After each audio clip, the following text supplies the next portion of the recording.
Reflexões Espiritistas com Jaime Lobato.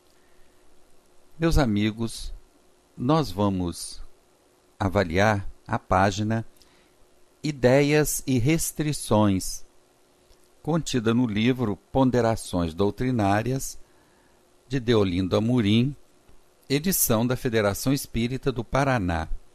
Esse livro, Ponderações Doutrinárias, foi organizado por Celso Martins com textos do Deolindo Amorim que foram publicados na imprensa espírita. E esse que vamos analisar, Ideias e Restrições, ele foi publicado inicialmente na revista André Luiz, São Paulo, número 34 de 1983. Inicialmente diz Deolindo Amorim: um dos aspectos mais característicos da doutrina espírita é a sua índole francamente aberta ao exame de quantos queiram conhecer-lhe os princípios e analisá-los à vontade. Deolindo inicia com uma proposta importante da doutrina, que é a possibilidade que nos dá de estudá-la, avaliá-la, meditar sobre os seus temas e não aceitar de pronto, sem passar pelo crivo da razão, porque a doutrina nos quer como adeptos esclarecidos. E para que sejamos adeptos esclarecidos, é preciso que nós tenhamos essa índole de que fala Deolindo Amorim, sejamos abertos ao exame de toda a temática proposta pelo Espiritismo. Isto quer dizer, continua ele, que o Espiritismo não é uma doutrina fechada ou petrificada. É natural, então, que haja discussões em nosso meio, neste ou naquele ponto, uma vez que nem todos têm a mesma formação, a mesma origem religiosa, o mesmo lastro de experiência. Além de tudo, todos somos espíritos desiguais, reencarnados por necessidades na Terra, não é verdade? Ele aqui nos chamando a atenção para essa questão da diversidade de caracteres que trazemos conosco. Nós não somos iguais, cada um é um mundo singular, trazendo experiências próprias. Então, necessariamente, nós não pensamos da mesma forma, mesmo porque isso seria altamente monótono. Então, ele fala até na questão da formação cultural, religiosa, que trazemos conosco até de encarnações anteriores e que nos influenciam no raciocínio atual, nas reflexões atuais. A doutrina por si mesma, continua ele, deixou o campo livre para enriquecimento e novas reflexões. E se assim não ocorre, teria ela parada no tempo, e por isso mesmo não poderia acompanhar as mudanças que se operam no mundo. Quer dizer, se a doutrina fosse uma coisa totalmente petrificada, uma coisa que ele diz aqui não deixasse o campo livre para reflexões, ela estagnaria.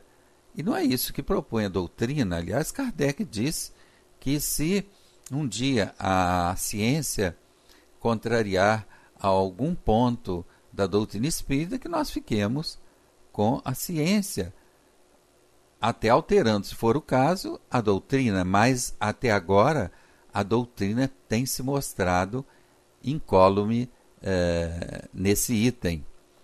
Está bem claro, continua Deolindo, que os princípios gerais, isto é, os pontos nucleares, como se diz, são pacíficos, pois neles todos se apoiam sem discordância.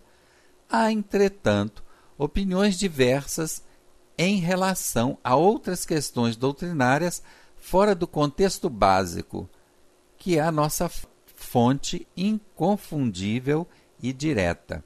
Quer dizer, a doutrina tem uma espinha dorsal. E nessa espinha dorsal, nós não podemos e não devemos divergir. Agora, em alguns outros pontos periféricos, Por que não podemos, se somos pessoas diferentes, pensando diferente, nesse contexto básico, como diz Deolindo Amorim, nos princípios gerais, ela se constitui aí numa coluna que não deve e não pode sofrer qualquer tipo de interpretação diferenciada. Embora a doutrina, continua ele, nos faça ver que o essencial é o nosso entendimento, sejam quais forem as palavras, verdade é que ainda se discute muito no meio espírita, ora por causa de palavras, ora por causa de interpretação. Realmente, às vezes, por uma questão de uma vírgula, cria-se uma celeuma que, às vezes, não há necessidade disso, é simplesmente questão de interpretação, é simplesmente questão de forma e não de conteúdo. E Kardec diz muito bem que o Espiritismo é questão de fundo e não de forma. Ora, por causa de palavras, ora por causa de interpretação, diz Deolindo. E realmente, ora por causa de determinadas palavras usadas num sentido e a interpretação referente ao uso dessas palavras. E daí surge uma série de discussões que não levam a lugar nenhum no nosso entendimento. Em duas questões do Livro dos Espíritos, por exemplo, e de um modo bem explícito, a doutrina faz advertência sempre oportuna neste sentido. As palavras pouco importam. Cabe-vos formular vossa linguagem de um modo que vos possais entender. Chamai as coisas como quiserdes, contanto que vos entendais. Livro dos Espíritos, questões 28 e 153. Nós podemos chamar as coisas ou denominar as coisas com determinadas palavras, desde que nos entendamos naquilo que estamos dizendo. Às vezes as pessoas, como conteúdo, estão dizendo a mesma coisa, em formatos, aliás, diferentes. Mas às vezes o conteúdo é o mesmo. Continua Deolindo Amorim. Em todos os tempos sempre houve muita demanda por causa de palavras. Temos desses problemas também na seara espírita, mas não podemos dizer que todas as discussões e até algumas polêmicas entre confrades sejam motivadas exclusivamente por expressões consideradas sutilezas verbais. Claro, algumas polêmicas são movidas por essas sutilezas, mas nem todas.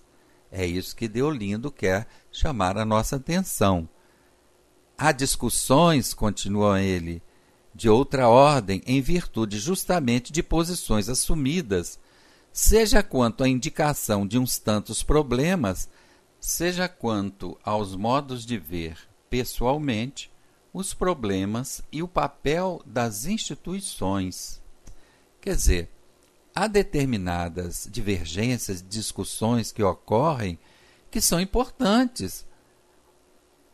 Refletem o modo das pessoas verem as instituições, a analisarem questões circunstanciais referentes não só à doutrina quanto às suas consequências no movimento espírita, mas essas discussões nunca estão ou nunca devem estar referenciadas nessa coluna que é a base da doutrina. Tudo isso é humano, continua ele, e até certo ponto inevitável. O debate em muitos casos é uma necessidade, mas debate não é agressão. É troca de ideias para chegar a um denominador comum, seja qual for o teor das discordâncias. O objetivo de parte a parte é procurar a verdade até onde possível. Quer dizer, o debate é importante, mas para debater é preciso que nos disciplinemos emocionalmente falando, porque num debate nós devemos aprender a ouvir, nós precisamos aprender a dar direito ao outro de falar e observar isso que nós acabamos de dizer anteriormente, se não estão as pessoas discutindo em cima daquilo que as duas, no fundo, estão, em termos de conteúdo, concordando, só estão discordando em termos de forma.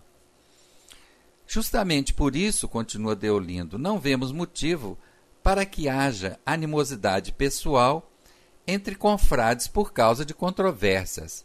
Saber discutir, aceitar ou rebater críticas sem perder o equilíbrio emocional é uma prova de compreensão. E nós acrescentaríamos de maturidade. Nós precisamos, amigos, aprendermos a discutir, a conversar sobre temas doutrinários, sobre temas do movimento espírita, sem nos agredir. Isso, diz ele, e sem perder o equilíbrio emocional. Ele diz que é uma prova de compreensão e nós acrescentamos, como já dissemos, é uma prova de maturidade. Podemos fazer restrições, prossegue ele, às ideias de um companheiro em terreno franco, com toda a lealdade, mas o respeito humano e a amizade pessoal não devem sofrer a mínima alteração. Nós podemos discordar de alguém sem perder a estima. Dá direito a ele de pensar diferentemente de nós. Aliás, a doutrina espírita fala na liberdade de pensamento e de consciência. Quem não aceita, diz Deolindo, crítica, naturalmente se julga dono da verdade. É triste, lamentável mesmo, que o ardor de um debate que devia ficar exclusivamente no campo das ideias tenha consequências pessoais, levando um confrade a ficar frio com o outro apenas porque discordam neste ou naquele ponto. Será que ainda não sabemos discutir? Pergunta Deolindo.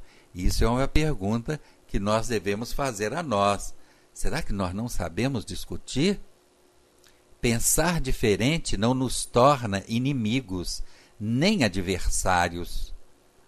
É preciso que saibamos discutir com compreensão, com maturidade, sem os arroubos do personalismo e da emoção.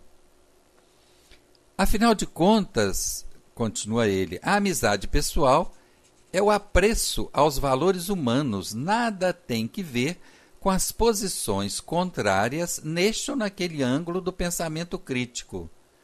Temos companheiros dos quais nós discordamos profundamente em muita coisa, mas a velha amizade nunca se modificou e não haveria razão para tanto. Por quê?